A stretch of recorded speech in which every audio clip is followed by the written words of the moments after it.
Atenção! O programa Rasta News não é recomendado para menores de 16 anos. Contém linguagem obscena, palavras de baixo calão, piadas ruins e humor nordestino. Tirem as crianças da sala.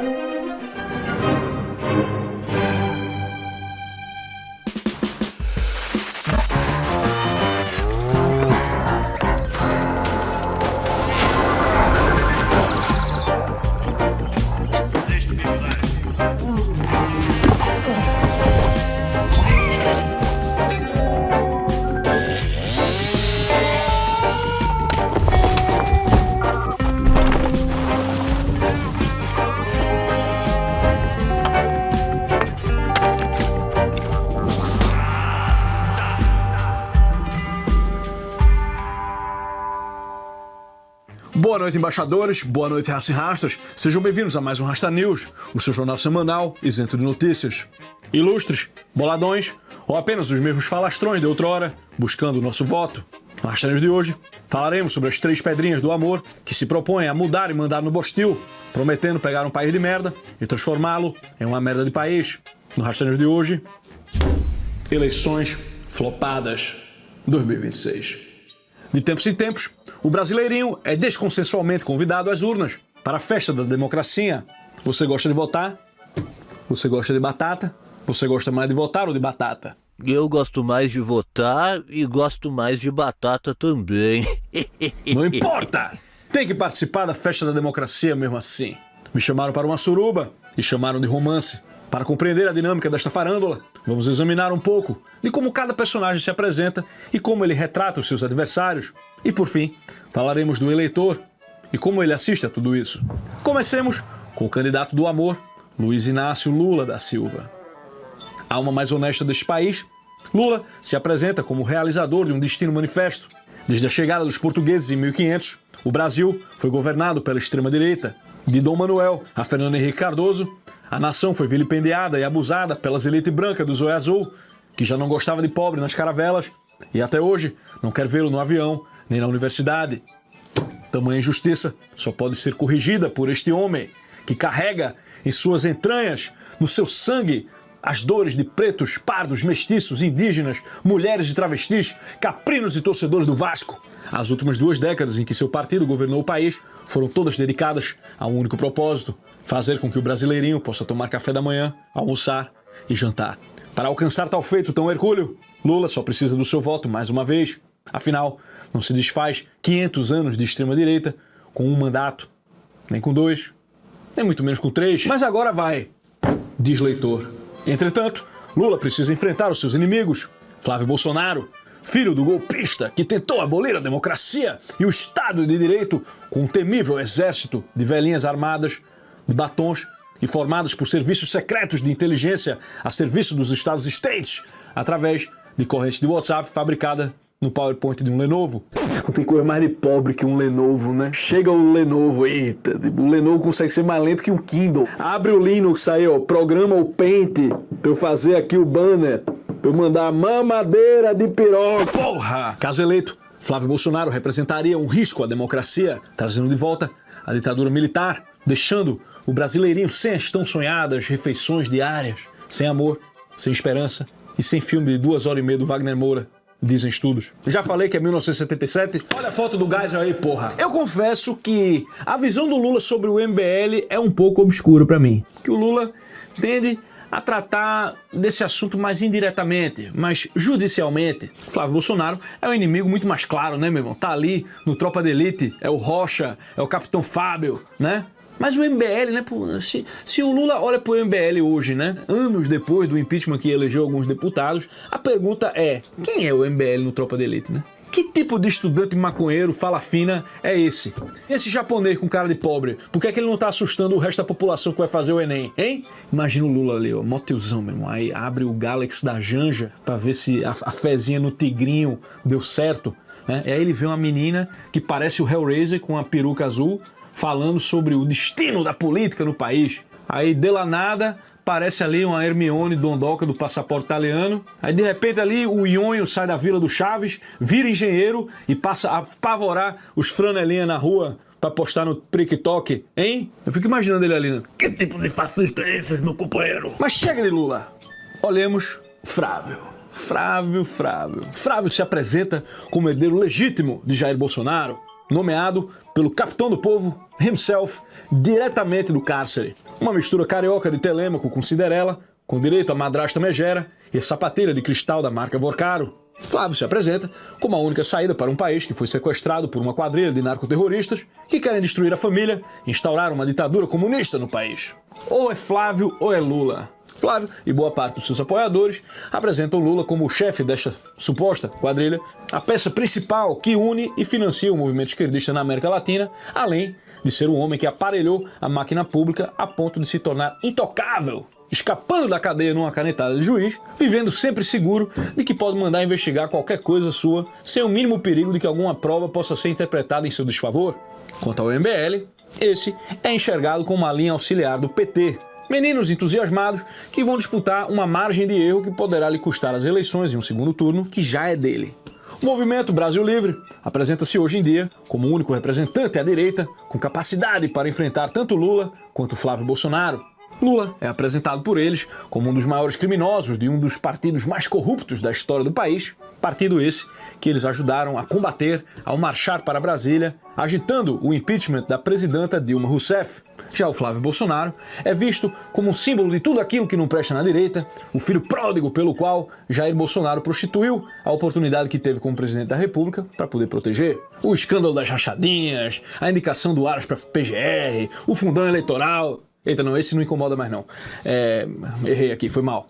As alianças com o Centrão... Eita, não, esse não incomoda mais. Todos esses foram explorados como pontos de ruptura e ajudaram a popularizar o slogan juvenil que tomou conta do pasmatório na internet. O não passamos pano pra ninguém. Essa é de uma indigência, né, meu irmão? E é de uma indigência geral. Todo mundo é acometido por essa doença, né? Falou passar pano, já sabemos que queima. Viver é passar um pano, meu amigo. Aprenda isso. O mundo é, em boa parte, um fórum de ação onde a graça divina vive misturada ao cheiro de... Se você se orgulha de nunca ter passado pano pra ninguém, provavelmente você é um merda que nunca fez absolutamente nada na vida. E em um país de babuínos digitalmente incluso, para quem uma simples expressão é tida como um endosso por parte de seus dois neurônios, né, o contra e o a favor, essa expressão nada mais é do que um peido de boca que se joga na cara dos irmãos. Fim de papo. Away. Ok, isso é o suficiente por hora. Mas e o público? E o eleitor? Como está o eleitorzinho? Que diz o leitor? Como ele olha para uma porra dessa? Com os olhos.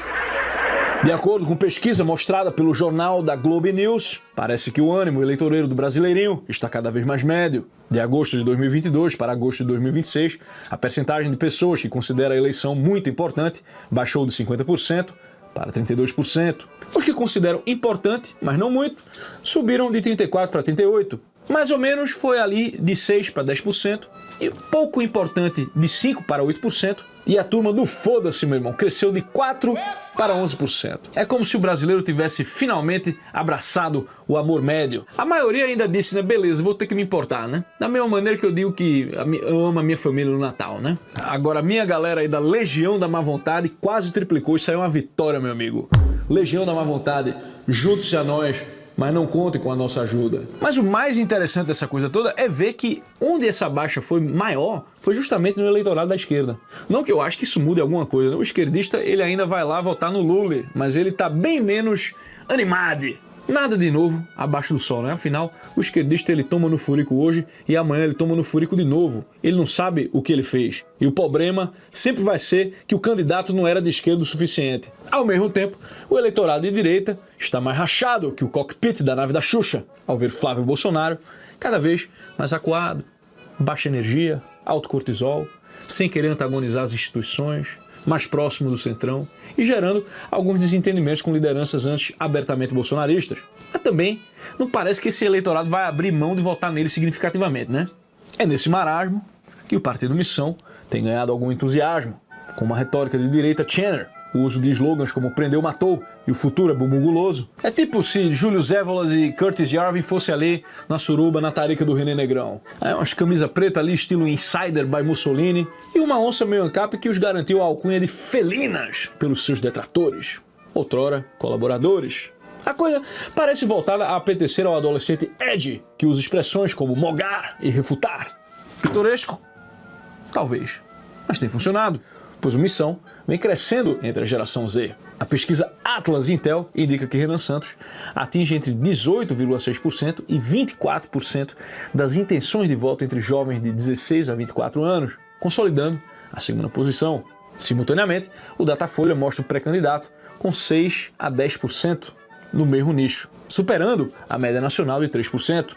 Esses são números importantes para o futuro, caso eles se mantenham. Mas será que isso é o suficiente para gerar uma comoção eleitoral? Uma comoção maior que um punhetaço para entrar em defesa do mandato da Vetorazzo? Mais importante ainda, por que a rejeição da missão é tão grande entre boa parte da direita? Mesmo a que já acena para um cansaço do bolsonarismo? A resposta não é simples, mas eu consigo explicar algumas coisas do que eu vi, pelo menos. Em 2015, quando eu ainda era um jovem roqueiro fazendo turnês insalubres com o Stone Giant, eu pude visitar o professor Olavo Rochedo de Carvalho. Na época, eu lembro que o professor estava estudando Gene Sharp e os seus métodos de desobediência civil.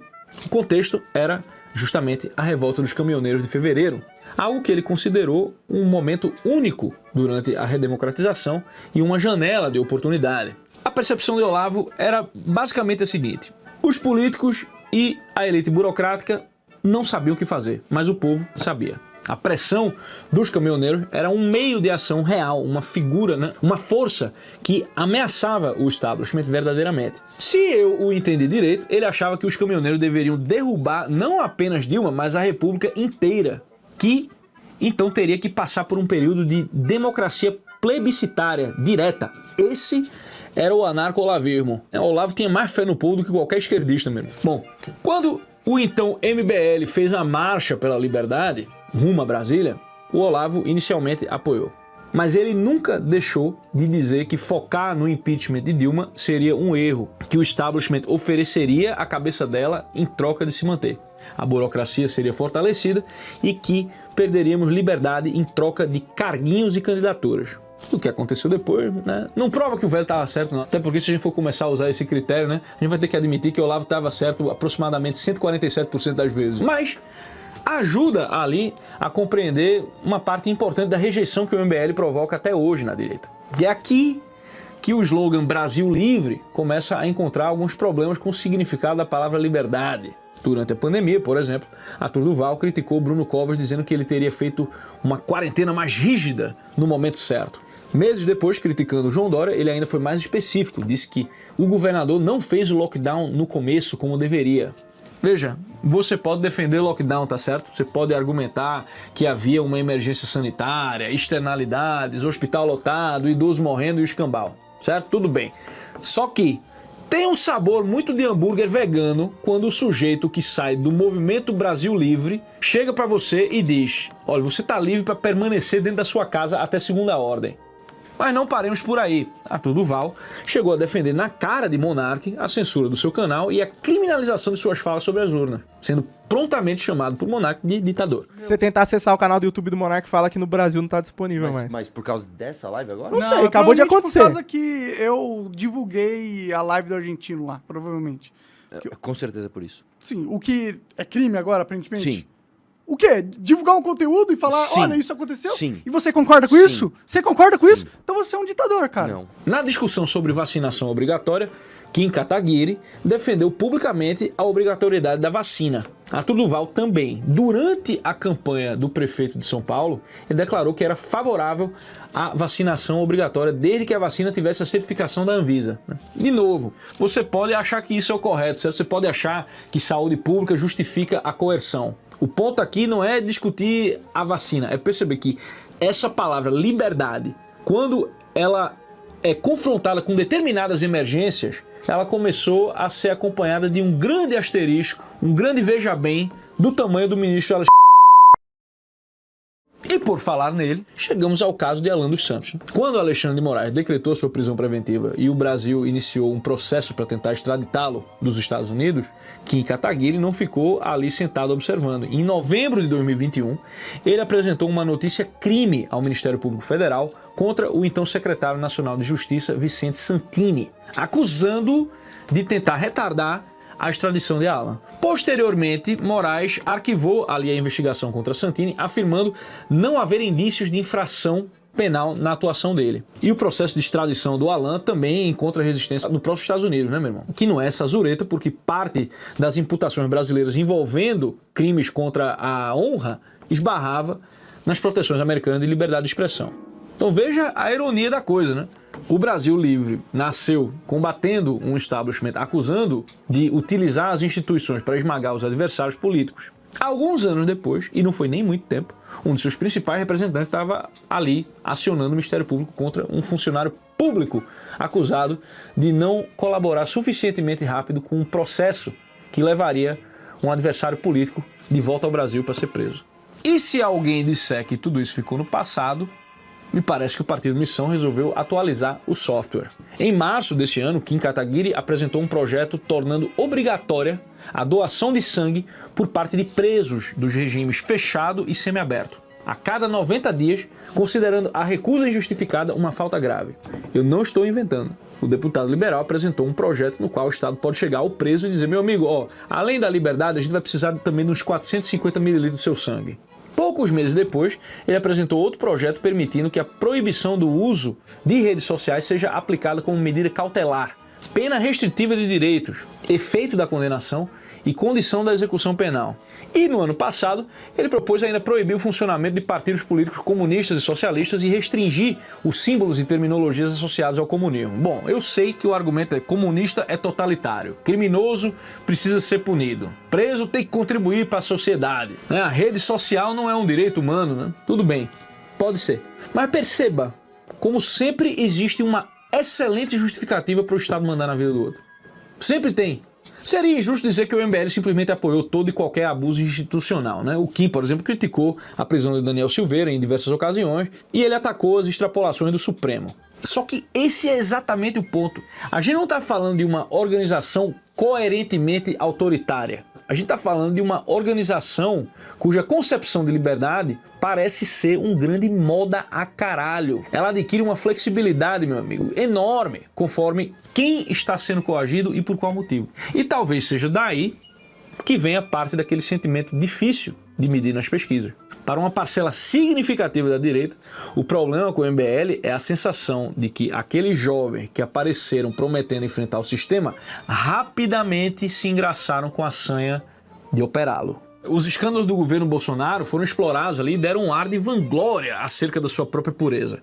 Pureza essa que tem, vamos combinar, né, meu irmão? Tem o mesmo valor da castidade da Marina Silva. Quando é visto o que fazem com os seus opositores, quando ainda não tem poder efetivo para fazer muita merda, fica sempre aquela pergunta, né? O que é que eles farão efetivamente quando tiverem algum? E agora, Renan Santos, que tem um excelente gosto para baterias e para guitarras, infelizmente aí está preso pelo riquibonadismo cultural, né? Free Renan Santos. Ele aparece dizendo justamente o contrário, né? Que o Missão é a ruptura que chegou ali, a geração que finalmente vai enfrentar os interesses instalados, vai prender bandido, vai destruir os privilégios e vai realizar aquilo que Bolsonaro prometeu, mas não conseguiu fazer. Quem vai arrumar a cura para isso aí? É lógico que sou eu. Eu proponho o seguinte, meu irmão, em uma mesa de RPG, Alan dos Santos, Renan Santos, Monark, Arthur Duval, Flávio Bolsonaro, Chief e Nando Moura. Gorgonoide de DM, D&D versão 3.5, certo? Patrocínio do velho da van. Depois dessa partida, meu amigo, longe das câmeras, ambos se juntam e definem um novo teatro das tesouras, né? Missão e bolsonaristas ali carregando a tocha do que PT e PSDB fizeram. Que tal? Será o novo Stranger Things? Ou apenas mais uma temporada de malhação regada a bigodagem? Mas antes do troféu bigodagem de hoje, eu gostaria de convidá-los a assistirem o meu curso que está disponível na Brasil Paralelo. Eu preparei um material muito interessante sobre Tolkien, com conceitos como sarumanismo cultural, mas, acima disso, analisando a linguagem mitológica.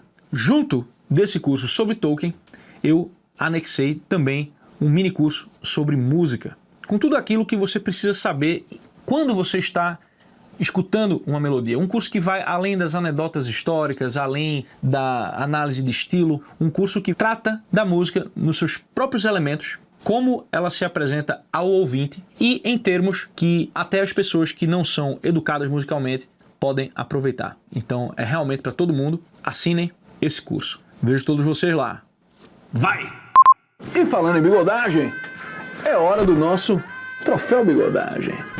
E o nosso Troféu Bigodagem de hoje é para Glenda Varoto.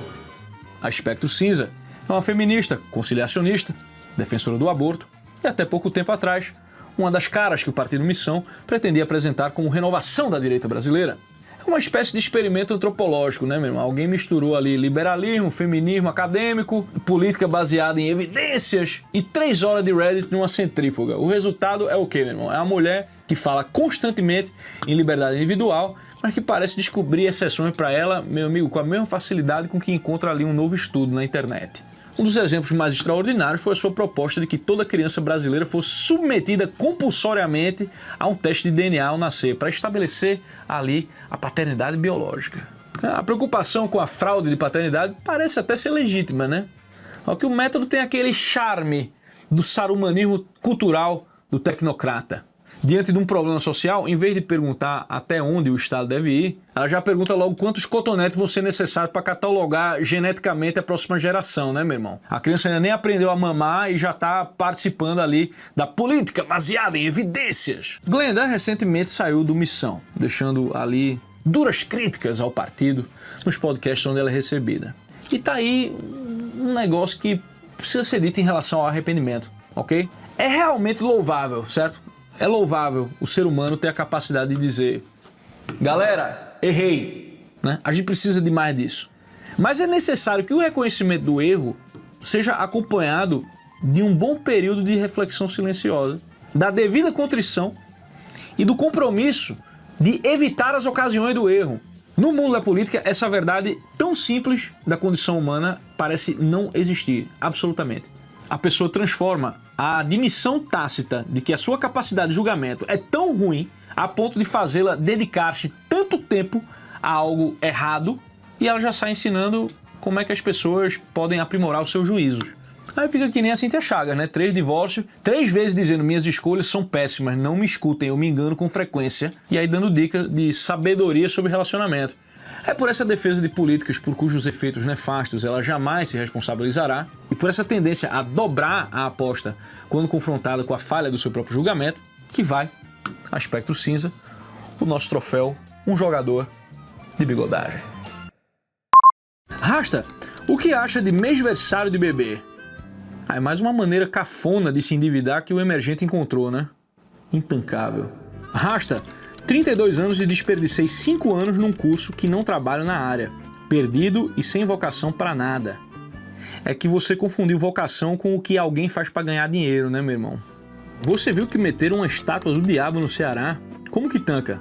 Achei extremamente apropriado. Tu viu a galera que fez a estátua, meu irmão? Galera feia do diabo, né?